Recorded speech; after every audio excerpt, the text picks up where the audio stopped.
Bien, pues voy a comentaros mis, mis impresiones de este libro, ¿no? De Un tiempo nuevo, de Kevin Roberts.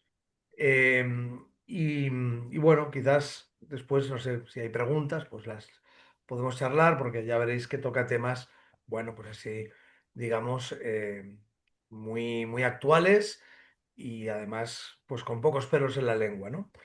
Em, a mí este libro, bueno, me llegó porque bueno, yo había conocido a Kevin Roberts en un viaje a Estados Unidos, bueno, y me llegó y me dijeron, échale un vistazo por si te parece bueno, que no está, que pueda valer la pena. Yo lo leí primero en inglés y me pareció que decía cosas que nos podían ayudar a, bueno, pues a entender lo que está pasando en Estados Unidos y también a entender pues dónde estamos, algunas cosas que ocurren también ya no solo en el ámbito de Estados Unidos, sino más en un ámbito occidental más amplio, ¿no? De hecho, bueno, entonces yo dije que sí y bueno, de hecho os lo explico, vamos, el prólogo lo ha hecho otra persona, así más importante que yo, pero no había manera de que lo hiciese, ¿no? Y yo le dije, oye, pues yo me ofrecí, yo lo hago y, y nada, que lo firme él, el prólogo, ¿no? Porque a lo mejor pues será mejor para la venta del libro y tal, ¿no? Pero el editor se enfadó con esa persona, que no voy a decir el nombre, dijo, no, no, no, lo has escrito tú el prólogo, pues lo firmas tú. Bueno, pues nada, pues muy bien, magnífico. Eh, y, y deciros, bueno, pues lo pongo en el prólogo, ¿no? Que qué interés puede tener un libro muy, digamos, muy estadounidense, ¿no? Y yo decía que, hombre, que yo creo que tiene interés, salvando las distancias, porque, primero, porque hay una confluencia muy clara, ¿no? O sea, lo que pasaba en Estados Unidos hace, o sea, las dinámicas políticas en Estados Unidos y en Europa hace, no sé, a mediados del siglo XIX eran diferentes, habían realidades, y hoy en día siguen siendo diferentes, pero es verdad que hay más similitudes. Es verdad que de repente, no sé, pues pasa un Black Lives Matter y tiene impacto aquí, ¿eh? Y copiamos muy rápido muchas cosas y por eso yo creo que es interesante ver lo que ocurre y porque estamos en el mismo mundo, ¿no? Y después también, a mí siempre me ha parecido interesante Estados Unidos como un laboratorio, no para, algunas cosas sí, otras no, no para trasladar, digamos, mecánicamente soluciones, propuestas, dinámicas. Mejor hay alguna que sí, pero en general yo creo que normalmente hay que adaptar, pero sí hay algo que me parece que Estados Unidos, por su historia, tiene, y creo que es valioso, y que a nosotros nos falta. Y es que tienen, bueno, una sociedad civil, digamos, más activa que la nuestra. Tienen gente que se moviliza, tienen capacidad de reacción, o sea, tienen problemas como los nuestros y en algunos casos peores. Pero es verdad que ves como más nervio de reacción, ¿no? Por ejemplo, cuando fue una de las claves, ya bueno, lo detectaron cuando hubo, antes de las últimas elecciones presidenciales, creo que fue un año o dos antes, hubo unas elecciones a gobernador en Virginia, ¿no? Que había sido un lugar donde llevaban ya varios gobernadores demócratas. Y de hecho todas las encuestas daban a favor del demócrata, que iba a ganar cómodamente. Pero el demócrata insistió mucho eh, en, en promover educación sexual en las escuelas y además introduciendo pues, unos programas con ideología de género y tal. Y, y bueno, pues insistió mucho y además él dijo además claramente que nada, que se iba a imponer eso por encima de lo que quisieran los padres y de repente se montó un movimiento de resistencia, sobre todo liderado por madres de niñas, de alumnas de colegios, que decían, esto no puede ser. De hecho, el candidato republicano no estaba muy por la labor de meterse en esos temas, ¿no? Y me explicaban ahí, porque que uno de los estrategas le dijo, oye, que esto no es algo que hayamos montado nosotros, sino que realmente hay esta movilización. Tú sabrás, o sea, todas las encuestas te dan perdedor. Juégatela esta carta. Si te sale bien, bien, y si te sale mal, ya habías perdido igualmente, ¿no? Y entonces él se comprometió, lo recibió, pero fue algo que surgió realmente de la gente, ¿no? Y ganó el republicano, ¿no? Le dio un vuelco total a las encuestas, ¿no?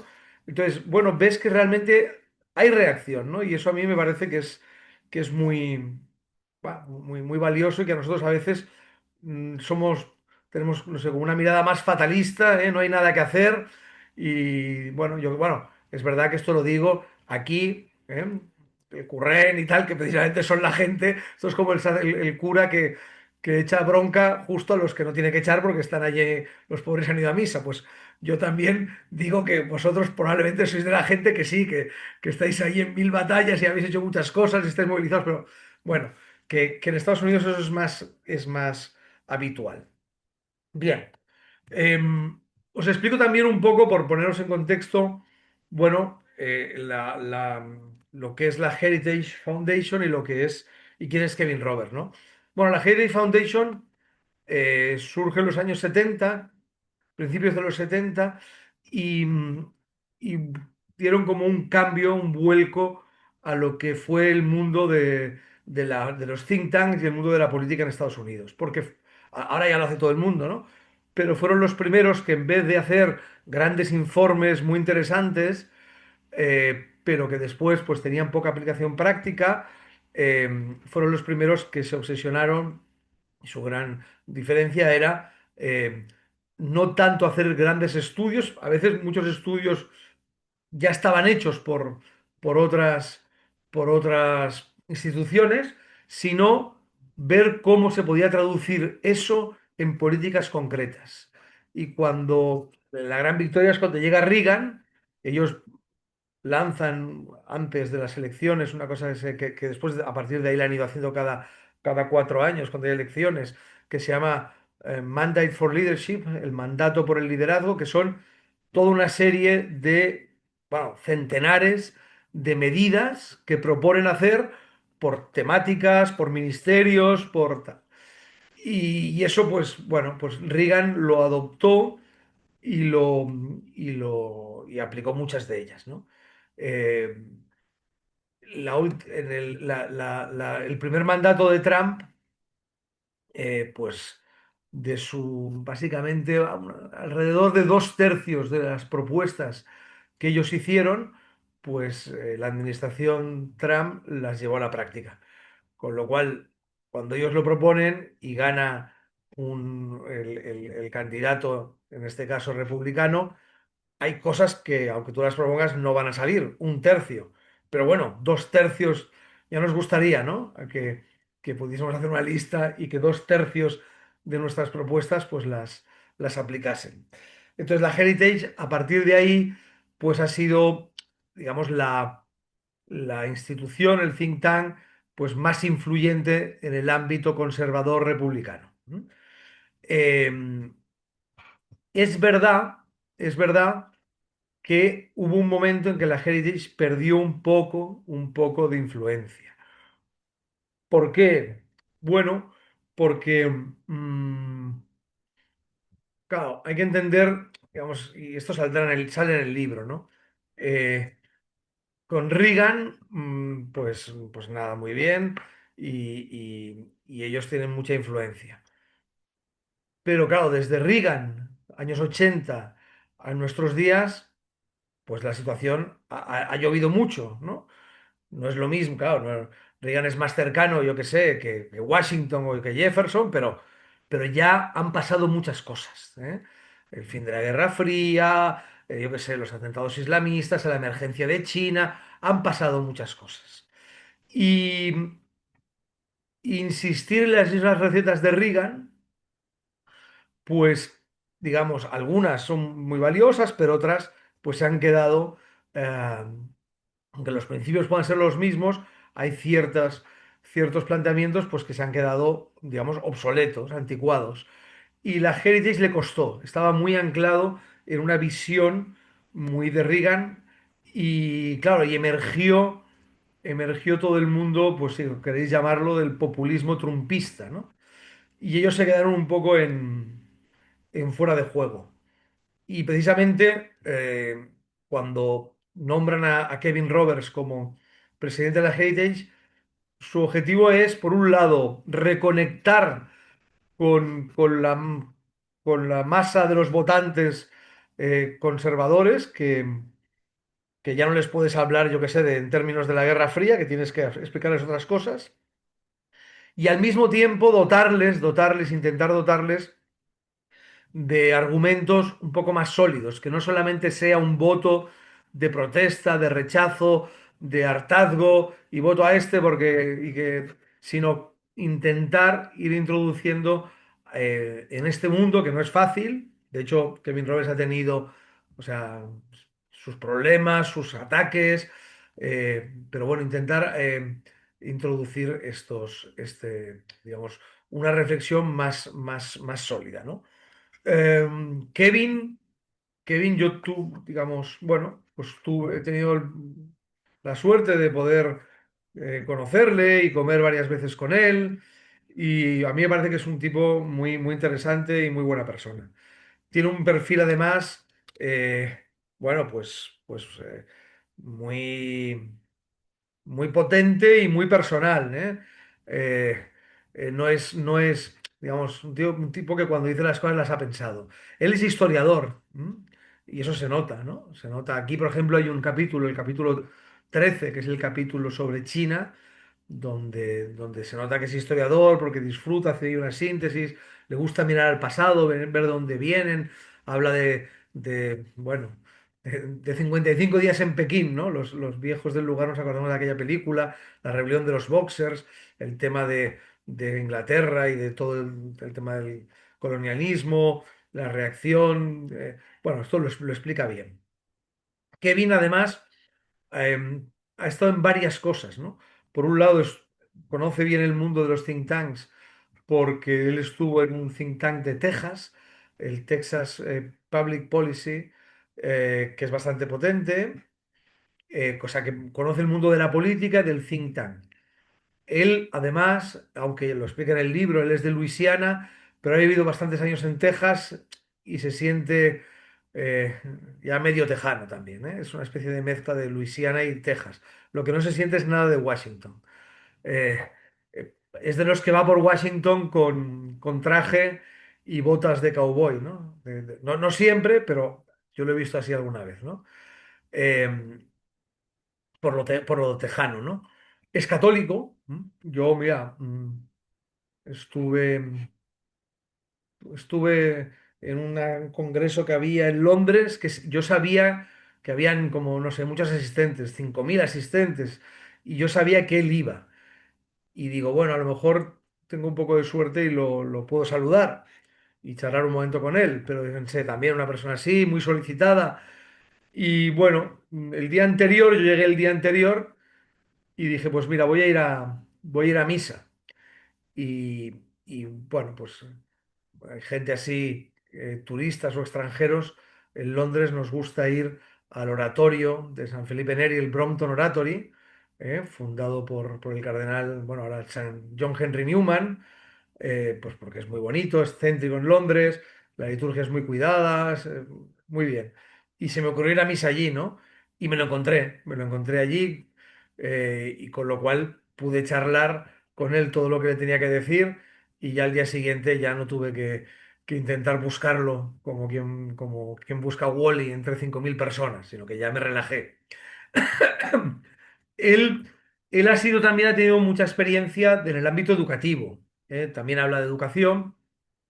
Él fue fundador de un colegio católico y después fue presidente de una universidad, de estos colleges que hay en Estados Unidos, de lo que llaman artes liberales, ¿no? ¿Eh?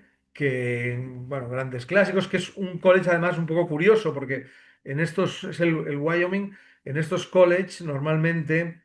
eh, son colegios de artes liberales, grandes libros, estudian a los grandes clásicos, leen desde filosofía, literatura, y este colegio también es de estos, este college también es de estos, pero tiene una peculiaridad que le llaman el college de las artes liberales de los cowboys, ¿no? Porque está en Wyoming, yo no he estado, pero es el típico sitio así, con unas montañas y la naturaleza todavía muy agreste, y durante el curso hacen varias, no solamente estudian y leen, sino que los alumnos pues salen, aprenden a montar a caballo, a hacer supervivencia, a pescar, se van, nada más llegar, se van 3 semanas con los profesores y acampan en medio de las montañas y cazan y pescan y suben montañas y bajan ríos o sea, tienen muy este contacto con la naturaleza, bueno, es curioso. Y yo creo que este perfil de think tank, pero también académico, pero también historiador, pues yo creo que fue una de las claves de por qué lo contrataron para dirigir la, la Heritage, ¿no? El libro, ya para entrar un poco en el libro, bueno, lo primero que tengo que decir es que muchas veces cuando el presidente, esto pasa mucho con políticos, ¿no? Escriben un libro o el presidente de una institución así de relevante escribe un libro, en realidad, digamos, no lo escriben ellos. En realidad se lo escriben y ellos firman. Hombre, se lo escriben, digamos, le preguntan, oye, tal, vamos, ¿cómo enfocamos esto? Pero tiene siempre lo que ahora igual ya no se puede decir, pero aquí, al menos en España, el que te escribió un libro no firmaba, se llamaban los negros, ¿no? Tiene un negro o varios negros que en el anonimato le escriben el libro y después él lo publica. En este caso no es así. Es posible que haya gente que le haya revisado el estilo y tal, pero me consta que es un libro y se nota, porque hay, bueno, pues hay esa parte también autobiográfica, ¿no? Eh, es un libro que es lo que él piensa, que es de su puño y letra, donde hace, yo creo, hay como dos partes, hay un diagnóstico de la situación y hay después una serie de propuestas. Decía que es un libro autobiográfico. Yo creo que esto los americanos lo hacen, los norteamericanos lo hacen bastante bien, que mezclan. Nosotros cuando hacemos un ensayo, son ensayos puros y duros.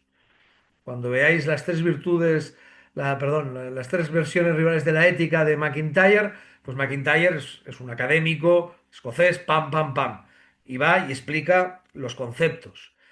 Los americanos suelen mezclarlo con historias de su vida y eso pues hace que los libros, es verdad que a veces, hombre, pues para el que es más académico, dice, hombre, ha perdido digamos, pierden el rigor académico, pero ganan en que son como más fáciles de leer, más directos, también te metes en la parte autobiográfica. Y en ese sentido, además, su biografía es una biografía que no es, o sea, tiene una historia detrás potente. Y a mí me recordaba, no sé si habéis leído, si no os lo recomiendo que lo leáis, que es la elegía Hillbilly de J.D. Vance, escrito por el que ahora es vicepresidente de Estados Unidos, antes de incluso de meterse en política, antes de su conversión al catolicismo, pero eh, es, fue el primer libro en el cual se explicaba algo que estaba sucediendo y que nadie hablaba de ello, que era que mm, bueno, claro, que la sociedad norteamericana estaba destrozada y que había, claro, fijaos, el año antes a la primera victoria de Trump, es el primer año en el cual, desde hacía más de un siglo, la esperanza de vida en Estados Unidos no crece, sino que disminuye. ¿Y disminuye por qué? Disminuye por lo que llaman muertes de desesperación, que son básicamente suicidios y, y muertes vinculadas a sobredosis de droga. ¿Mm? Eh, y eso estaba ahí. El libro de J.D. Vance habla de eso, porque habla de quien no quiera leerlo porque no le apetezca ya leerlo y se quiera centrar en el libro de McIntyre, pero un día quiera enterarse. Hay una película, hicieron una película en Netflix sobre el libro, basada en el libro, yo la vi, yo leí y sorprendentemente está bastante bien. Pensaba que iban a hacer a destrozarlo y no, está bastante bien. Bueno, Vance fue el primero que llamó, alertó, hablaba también pues de su madre, o sea, vamos, el panorama de tanta gente, ¿no? Padres, digamos, en zona desindustrializada de Estados Unidos, con problemas económicos, con divorcio entre los padres, con madre drogadicta, y a él le salvan dos cosas. Le salva la abuela, le salva la abuela y en el caso de Vance también el ejército. ¿No? Pero si no, él tenía todos los números, todas las papeletas para acabar, vamos, siendo un desecho, un drogadicto y morir de una sobredosis, ¿no? Eh, en el caso de Kevin Roberts, él también lo explica muy abiertamente, porque además los americanos explican las cosas, digamos, sin tapujos, y realmente también hay paralelismos, ¿no? También padre alcohólico, divorcio desastroso, no sé, no sé si hay alguien que no se lo haya leído, pero vamos, a raíz de ese divorcio, su hermano se suicida. También es verdad que, o sea, una situación muy dura, que dices, este pobre chico no sé si podrá superar esto, ¿no? Y lo supera. Doy fe porque le conozco personalmente y lo ha superado. Y también la importancia de los abuelos, de la familia y de los abuelos, porque son los abuelos los que lo salvan. ¿Eh? Este chico con padres desorientados, que además, bueno, con muchos problemas, son los abuelos quienes lo rescatan, ¿no? Entonces hay estos paralelismos y a mí además esto me parece que le da fuerza al libro, porque no es lo mismo cuando alguien hace una propuesta o cuando alguien dice algo desde, pues eso, un despacho de una institución en Washington con un sueldo espectacular y tal, a una persona que dice, no, no, mira, yo es que sé de lo que hablo y sé qué pasa cuando las familias se rompen y sé qué pasa cuando entra el alcoholismo o la drogadicción, porque lo he vivido en mi propia carne, ¿no? Eso yo creo que a él le da autoridad, le da fuerza. Ah, y, y le da, claro, mucha más fuerza que tantos analistas que quizás, pues bueno, pues hablan desde la comodidad y desde su lugar de privilegio, ¿no? Em, bueno, este movimiento tectónico de la sociedad es lo que detectó Trump y le dio la victoria, porque eso estaba ahí, pero nadie lo miraba, ¿no? Eh, y, y yo creo que lo que pretende este libro es este tipo de gente que son las víctimas también de la globalización, de la desindustrialización, de la ruptura familiar, todo esto, esta gente que va muy, muy perdida y que han votado a Trump como protesta porque no querían un cambio. Claro, es peligroso si se quedan en eso, ¿no? Porque puede venir otro, ya lo estamos viendo, ¿no? Ah, con todos los debates, por ejemplo, en torno al antisemitismo y tal, que puede decir ciertas barbaridades y bueno, si no hay nada más, pues es posible que esta gente pues pueda seguir al primer demagogo de turno, ¿no? Entonces, yo creo que él lo que intenta es decir, bueno, vamos, que haya una batalla también dentro del ámbito del mundo conservador o del mundo trumpista, hay una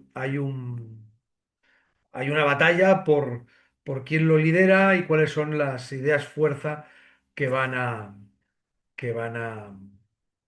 prevalecer. Os decía, a ver, hay un diagnóstico en el libro que, bueno, yo creo que está bien, pero no es súper original, hay otros autores que lo han señalado, pero hay una cosa, además, yo creo que en lo que destaca este libro es en lanzar una serie de ideas fuerza. Y además, yo creo que eso es importante, digamos, por un lado, durante mucho tiempo parecía que la gente más conservadora era gente pues aposentada, acomodada, que repetían las mismas ideas de siempre y que la gente que pensaba y aportaba y lanzaba ideas nuevas era la gente más revolucionaria, ¿no? Progresista, de izquierda, revolucionarios. Y la verdad es que eso ha cambiado. ¿Mm? La gente, digamos así, más de izquierdas, pues repiten cuatro cosas un poco, digamos ya, muy oídas, ya rancias. Y la verdad es que yo creo que aquí Kevin Roberts hace un esfuerzo por lanzar ideas, ideas potentes y gráficas. También porque yo creo que es consciente de una cosa. Esto lo hablaba y lo leía se hablaba con un filósofo sobre Platón. Y decía, hombre, claro que Platón tiene grandes aportaciones y hay que leerlo. Pero al final me decía, qué importantes son estas ideas fuerza, qué importantes son estas imágenes. Porque todos a lo mejor no hemos leído o no nos acordamos de muchas de las cosas que dijo Platón, pero del mito de la caverna todos nos acordamos, ¿no? El mito de la caverna te queda ahí grabado en la memoria y piensas estos que están allí, que ven las sombras, que creen que es el mundo real y salen. El mito de la caverna, qué potente es, ¿no? Y yo creo que, hombre, no voy a decir que Kevin Roberts sea el nuevo Platón, que no lo es, pero intenta también lanzar ideas fuerza y que no solamente es, o sea, que sean imágenes potentes, ¿no? Por ejemplo, una de ellas es la del fuego, ¿no? El quemar y el fuego controlado, ¿no? Él insiste en que hay cosas que ya no vale la pena, que hay que quemarlas. ¿Mm? En esto es un poco radical y dice, los, la página de Dios dice, los conservadores no podemos limitarnos a seguir apagando fuegos. Debemos ser lo suficientemente valientes como para pasar a la ofensiva, para encender la cerilla e iniciar un incendio largo y controlado. Claro, yo me acuerdo que hablando con él dice, no, yo estoy contigo a favor, ¿no? El problema es cuando dices controlado, cómo lo controlas, ¿no? Y que no se te vaya de las manos, ¿no? Pero bueno, eh, y él dice que hay dice, al igual que ocurre con la leña seca en un bosque, muchas de las instituciones de Estados Unidos han sido completamente vaciadas y secuestradas. Decadentes y sin raíces, estas instituciones ya solo sirven de refugio para nuestra élite corrupta. Y entonces, bueno, él opta porque hay instituciones que ya no son recuperables y lo que hay que hacer es quemarlas. Cuando, cuando la administración Trump le retira la financiación a Harvard, es decir, oye, mira, ya no más dinero federal del Estado para vosotros. No vamos a intentar recuperaros, os damos por perdida. Y incluso ellos dicen, no, no, o sea, lo que hay que hacer es crear nuevas universidades que compitan y que sean mejores, ¿no? Y de hecho hay algunas que lo están consiguiendo. ¿No? Porque hay algunas que están ya tan arraigado el mal que ya son irrecuperables, ¿no? Esto es una de las ideas fuerza, la del incendio, el incendio controlado, ¿no? Habla también del unipartido, ¿no? El unipartido es este partido que durante mucha época, esto claro, estos sí que son conceptos que sí que son, algunos no, pero algunos yo creo que sí que son trasladables a nuestro contexto, ¿no? El unipartido parece que sean varios partidos, pero al final sobre los temas realmente potentes están totalmente de acuerdo, ¿no? Esto se ve mucho en partidos, por ejemplo, españoles, como votan en el Parlamento Europeo, ¿no? Eh, este, este unipartido, bueno, eh, ¿ves? Abarca a todos los partidos, una red de élites políticas, empresariales y culturales que comparten una serie de intereses muy distintos de los estadounidenses de a pie. Este es otro de los conceptos fuertes. A mí, a mí el que más me gusta es esta división que él propone, ¿no? Que dice, ya la división no es tanto ya entre izquierdas y derechas, liberales y conservadores, el pueblo y la élite, sino que él dice que la conspiración es, o sea, la lucha es entre dos partidos, el partido de la creación y el partido de la destrucción.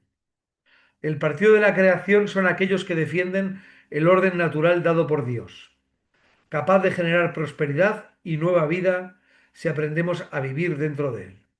Y el partido de la destrucción son aquellos que pretenden abolir el orden existente en nombre de la emancipación y el progreso.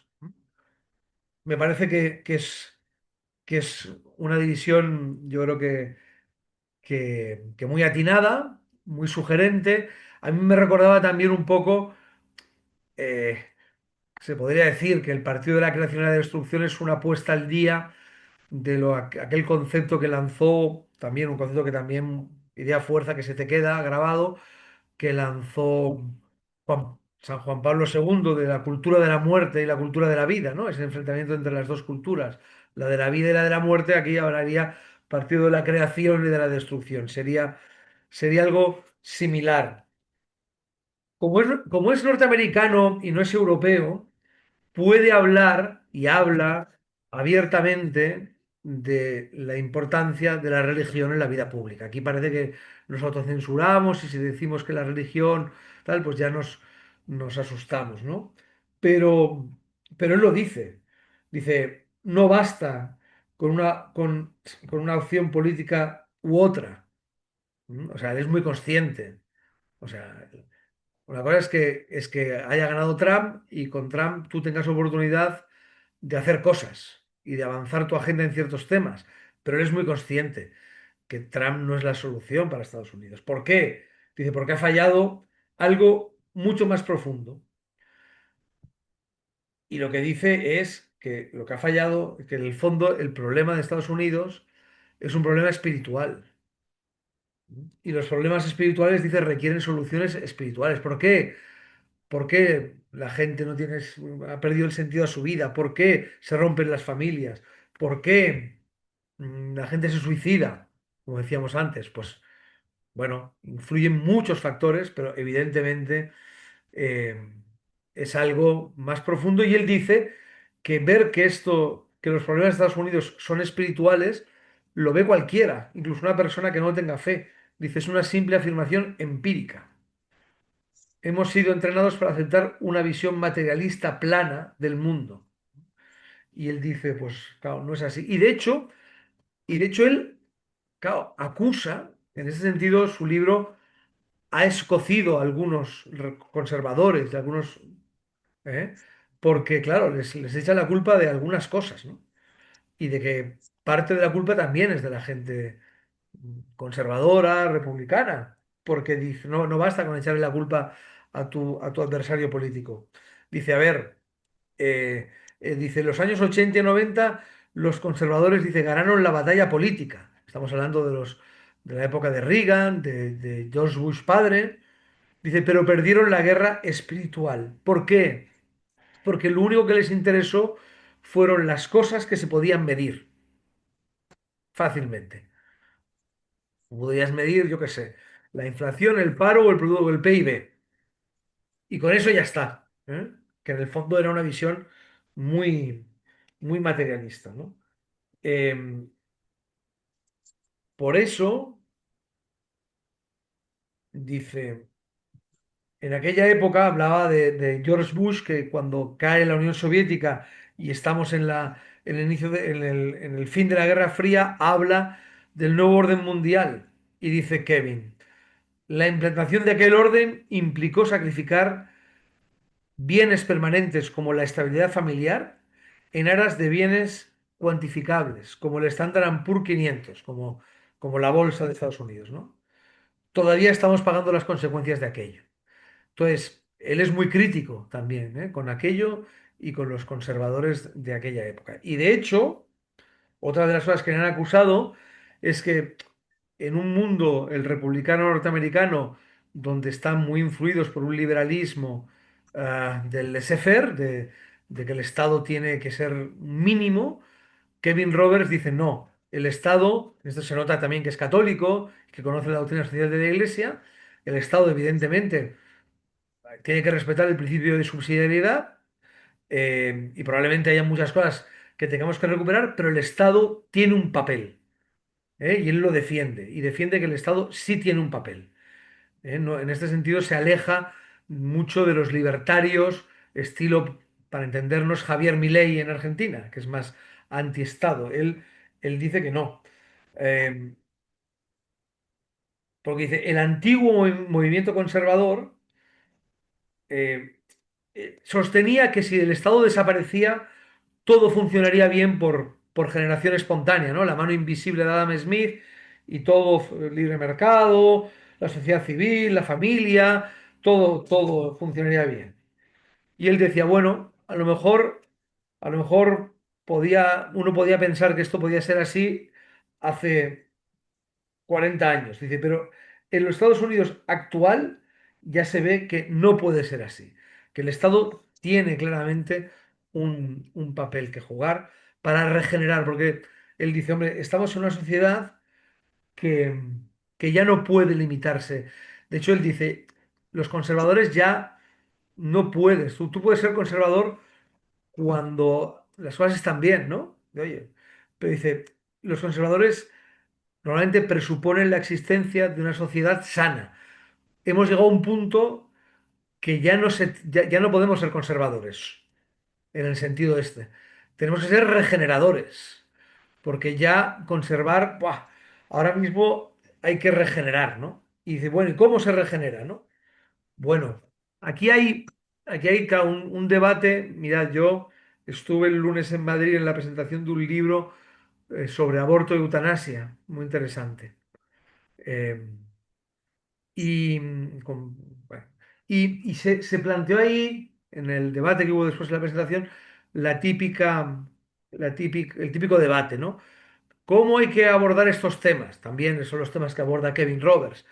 No, lo importante es trabajar en el ámbito cultural y cuando ya todo el mundo esté muy convencido de que el aborto culturalmente es horroroso, entonces eso provocará un cambio político.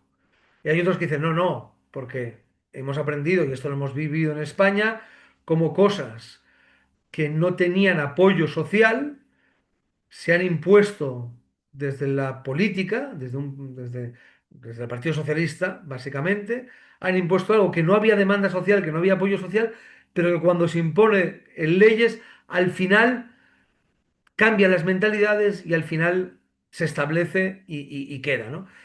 Y yo creo que las dos posturas son verdaderas. O sea, yo no creo que sea una o la otra. Yo creo que es una dinámica que se va retroalimentando. Yo creo que sí, que la cultura incide en la política, pero también es verdad que la política cambia mentalidad. O sea, a través de las leyes educa. Entonces, yo creo que no hay que decir o lo uno o lo otro, sino que son dinámicas en las cuales están los dos. Lo que sí tiene muy claro Kevin es que para regenerar, primero, antes él habla de batalla espiritual y habla también de que aquí lo que está en juego es un tema ya de civilización, es si vamos a sobrevivir y a tener futuro como civilización. No es ya, dice él, hoy el ataque a nuestro modo de vida se dirige ya no a nuestras tradiciones políticas, nuestra constitución, sino a los fundamentos de la civilización. Ujú. Entonces, entonces él dice, oye, primero esto es un combate civilizacional. Y segundo, y segundo, eh, pues sí, el Estado y el gobierno no puede ser neutral, porque no existe la neutralidad. Porque no existe, porque, por ejemplo, cómo se educa, no hay una educación neutral, una educación pública neutral. O es de una manera o es de otra. Esto no significa que en Estados Unidos más inconcebible, o sea, esto no significa que la educación, por ejemplo, en Estados Unidos, Kevin Roberts pretenda que tiene que ser, pues yo que sé, católica. No, en Estados Unidos es inviable, es imposible, es impensable, inconcebible. Pero que sí se tiene que, por ejemplo, que hablar, como está en la tradición de Estados Unidos, de la Biblia, de los 10 mandamientos, de la piedad. Él insiste mucho el agradecimiento, la piedad hacia las tradiciones. Pero esto sí, porque o será esto o será unos, o serán, o se inculcará en los alumnos en Estados Unidos, yo que sé, que su país es un país perverso, esclavista, opresor, heteropatriarcal y que hay que acabar con él. Otro de los grandes temas de Kevin, y además se entiende muy bien si ves su historia personal, es el tema de la familia. Él habla de que el antiguo movimiento conservador tenía, tenía como tres patas, ¿no? Por un lado, gente más conservadora social, por otro lado, los defensores de la libertad de empresa y por otro lado, el anticomunismo, ¿no? Muy presente en la Guerra Fría. Y después de que, claro, eso ya desaparece, sobre todo porque acabada la Guerra Fría, el anticomunismo pues ya pasa a segundo plano. ¿Cuáles han de ser las tres patas del nuevo movimiento conservador? Y Kevin Roberts lo tiene muy claro. Dice, las tres patas son papá, mamá y los hijos, o sea, la familia. Nos jugamos mucho en la familia. Él insiste, o sea, no es.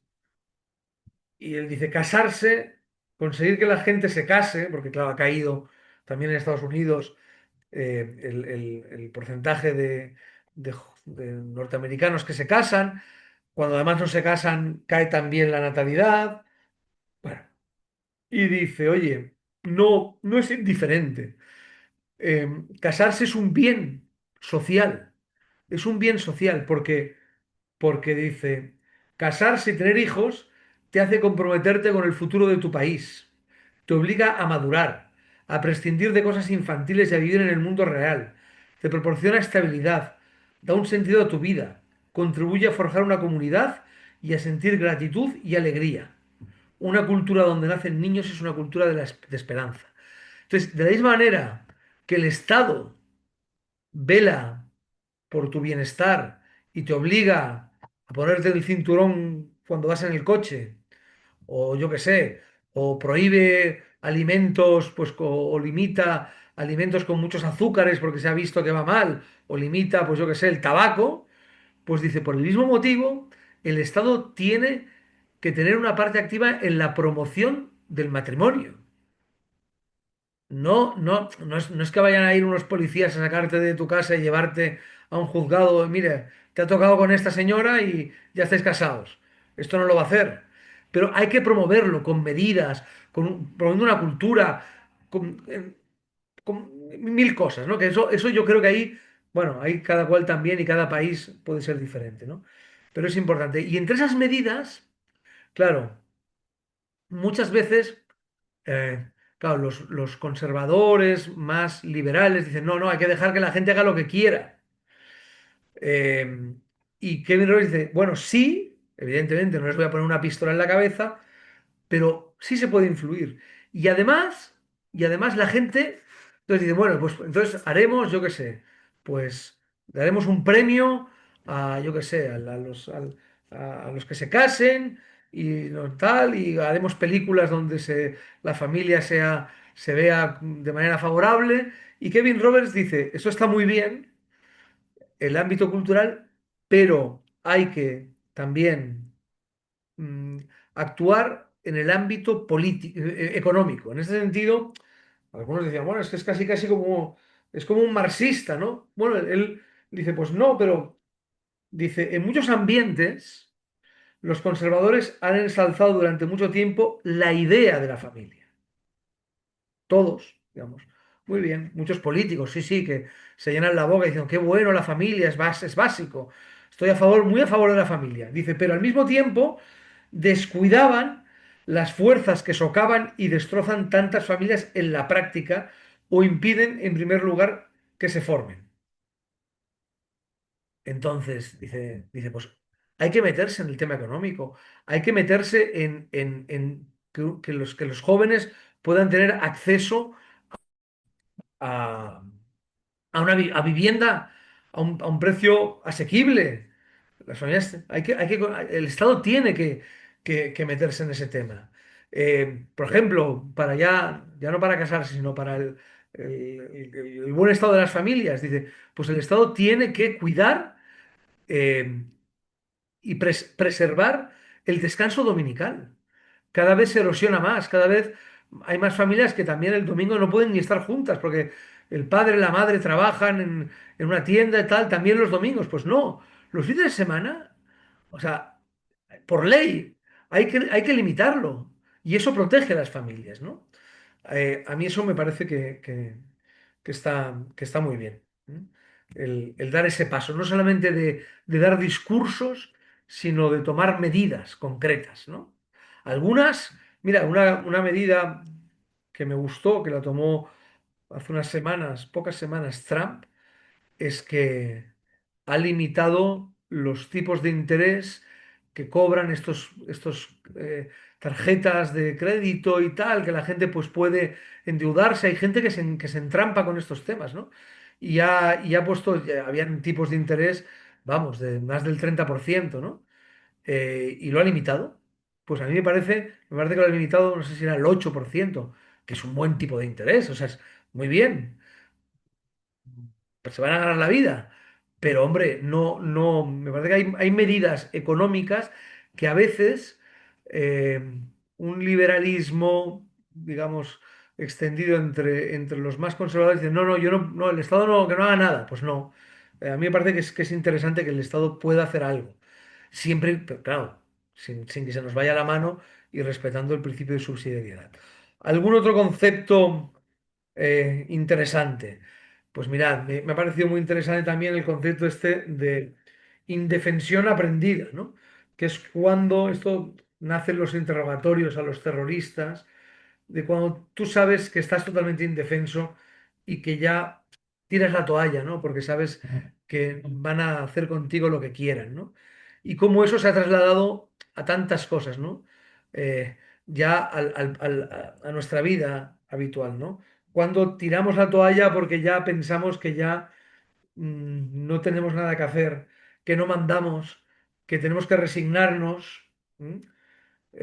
Y que al final, si el gobierno decide que nuestros hijos tienen que recibir esa formación en ideología de género, pues no hay nada que hacer, hay que resignarse, porque claro, ¿qué vas a hacer? Que te quiten la custodia, ¿qué tal? O sea, bueno, yo creo que rebelarse contra este concepto de indefensión aprendida, ¿no? Después, este concepto también, aunque él es cuidadoso en no meter en el mismo saco a todo el mundo, sí habla de estas élites cosmopolitas que se han ido creando, que ya están tan desconectadas de la gente de su país, que no defienden los intereses de sus conciudadanos, sino que defienden los intereses, sus intereses, que normalmente son, bueno, los de su grupo político, los de su élite, que al final, pues oye, me van a colocar en una ONG, en una administración, en un organismo de la ONU, y él dice claro, que hay que acabar con ellos, ¿no? Y volver a recuperar una élite que tenga muy claro cuáles son los intereses y el bien común de su pueblo, ¿no? Habla también, hay un concepto que a mí me gusta mucho que no es suyo, que es de otro norteamericano que se llama Rob Henderson, que es lo que él llama creencias de lujo, ¿no? Que son esas creencias que te puedes permitir tener porque, porque en el tú no vas a sufrir sus consecuencias, ¿no? Cuando Bueno, cuando sale un político diciendo, ante todo, defendemos la escuela pública, pero después lleva a sus hijos a una escuela privada. Bueno, pues claro, estos son creencias de lujo, ¿no? Ideas de lujo, porque claro, condenas, digamos, sí, sí, hay que todos y hay que atacar a la educación católica y si es diferenciada aún más y tal, pero después, claro, tú condenas, tú sabes que tus hijos no los vas a llevar a ese colegio porque tú les vas a pagar, pues, no sé, de acuerdo, pues yo qué sé. Podríamos poner ejemplos de algún político catalán, español, tal, pero hay muchos, a un colegio de élite donde tus hijos van a estar a salvo de las consecuencias de tus políticas, ¿no? Bueno, pues yo creo que esas ideas también, esas ideas de lujo, pues también hay que acabar con ellas, ¿no? Y yo ya para acabar, sea, se puede hablar de muchas cosas aquí, pero sí que para acabar, me gustaría señalar una cosa que yo también la he percibido hablando con Kevin Roberts, y es que a veces se dicen, bueno, esta gente, estos conservadores, son gente que, yo qué sé, que quiere mantener unos privilegios o tal, que eso es lo que les mueve, ¿no? Y conociéndolo y bien, se ve con su historia personal, o sea, realmente es un cliché muy absurdo, ¿no? Porque realmente ves que lo que le mueve para lo que están haciendo en la Heritage es realmente eh, el bien de la gente, ¿no? Es decir, oye, el amor a la gente, el amor a mi familia, el amor a mis hijos, el amor a mis amigos, a tanta gente que he visto rota, destrozada, en el caso de él que habla mucho de familia, ¿no? ¿Cómo podemos hacer? Y esa es la clave, ¿no? O sea, todas las políticas, él siempre dice, tienen que estar, pero ¿esto qué impacto va a tener sobre las familias? Si tiene mal impacto, cuidado, parémoslo. ¿Cómo podemos hacerlo? Y realmente, contra lo que algunos Espera, espera, no. plantean, pues realmente lo que le mueve es esta idea de amor. Después se puede equivocar, porque eso no te asegura que aciertes siempre, ¿eh? Pero yo creo que es algo que lo transpira el libro, ¿no? Bueno, yo no sé si tenéis alguna pregunta, pues yo gustosamente la contestaré, y si no, pues ya he hablado bastante. Y yo creo que es un libro, ya te digo, no sé, si lo habéis leído, pues creo que es un libro sugerente que ayuda a entender sobre todo pues dónde estamos y qué es lo que está, las dinámicas que están pasando en Estados Unidos. Pues muy bien. Sí, conservadores de Museo de Cera. El conservador de Museo de Cera es el conservador que se ha quedado como petrificado, como de cera, como una estatua, con las mismas fórmulas, los mismos discursos de la era de Reagan. Hay que dar, hay que liberalizar para qué tal, porque entonces el Estado no tiene que hacer nada. Esos son los conservadores, también con una cierta agresividad. Hay que exportar la democracia, y para esto el ejército norteamericano tiene que invadir no sé cuántos países y poner. Eso ya no es más que de Reagan, es de George Bush, sobre todo hijo. Pero estos serían los conservadores del Museo de Cera, que se han quedado ahí anquilosados. No sé, sería, no sé, pues en España, no sé, sería, yo qué sé, porque alguien, por ejemplo, aquí, para no herir sensibilidades, pero, por ejemplo, un, un fan que dice, no, digamos, la solución está en recuperar, yo qué sé, pues el discurso de Aznar. Pues mira, podríamos discutir sus bondades y sus maldades, o sus aciertos, sus errores, pero es evidente que eso, estamos en otro mundo, que ha pasado mucho, que socialmente ha cambiado mucho, que los problemas que se plantean son otros, y que ya no, que ya no. A ver, aquí tenía alguna otra pregunta. Sí, si no son muchos los capítulos, ¿puedes leer sus títulos? Sí, sí, sí. Mirad. Está mi prólogo, el prólogo de J.D. Vance, vicepresidente, compartimos, somos los dos prologuistas. Combatir el fuego con fuego, que esto es un poco un resumen de por dónde quiere tirar las cosas. La prioridad de la familia, un capítulo dedicado al tema de la familia. Los colegios deberían educar en la piedad, en el agradecimiento. Entonces, este es el tema de la educación. La economía debe servir al país y no al revés. Este es un capítulo más de cuestiones económicas. La libertad requiere orden. No hay libertad sin frontera. El de China, no podemos coexistir con la China comunista. Las élites deben servir a la nación. Y ya el final, que es la luz de la aurora. A ver, veo aquí el estado profundo. Yo veo aquí a Miguel Ángel, pero antes contesto. El estado profundo, el Deep State es todos esos funcionarios, en la administración, Después también hay organismos semipúblicos que tienen competencias. Eh, También hay incluso otros organismos, universidades, ONGs, digamos, que ha sido copado por el mundo más woke y más progre y que son los que, digamos, al final acaban mandando y aunque las elecciones democráticas hayan elegido a un gobierno que quiera aplicar una serie de medidas, esas medidas son boicoteadas por el Estado profundo, estos funcionarios que al final, oye, aunque hayas tú hecho una ley, la ley no se aplica mal, no le dan recursos y al final no te dejan hacer nada porque son ellos los que toman las decisiones.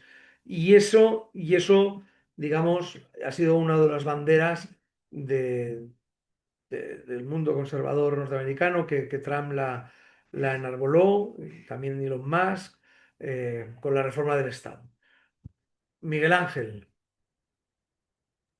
Sí, yo una pregunta, yo leyendo el libro, me ha parecido muy interesante, una lectura muy interesante. Sí que hay una cosa que me ha quedado un poco con ganas de más, ¿no? Que es cuando la idea de que cuando habla de bien común, en general ese bien común acaba restringido en la frontera nacional.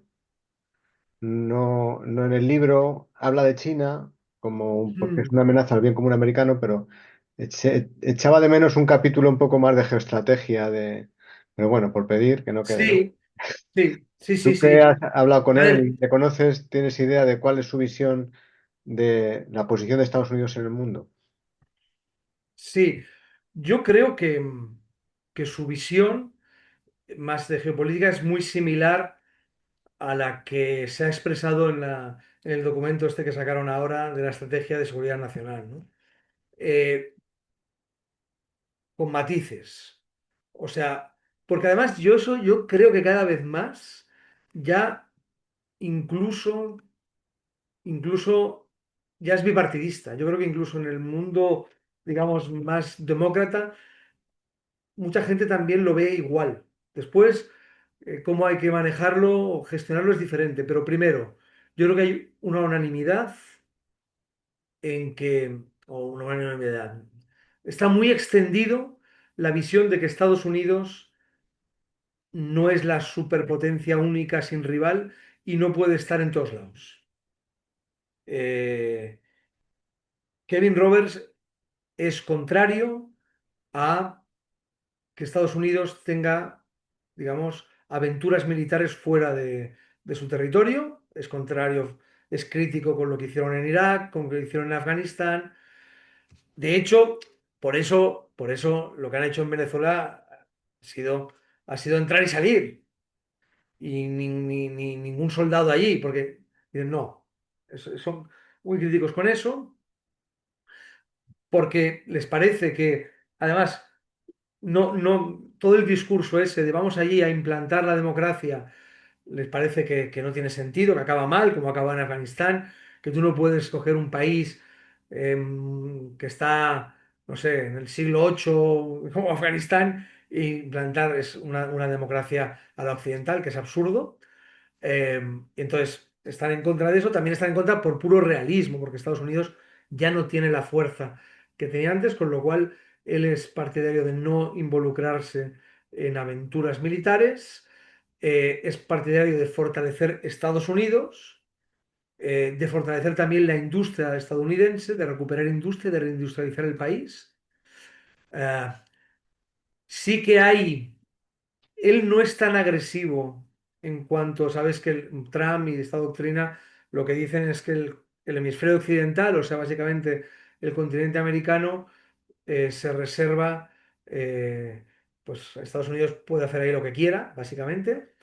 Él no es tan agresivo en eso, piensa que es verdad que tiene derecho Estados Unidos a, a velar por su seguridad.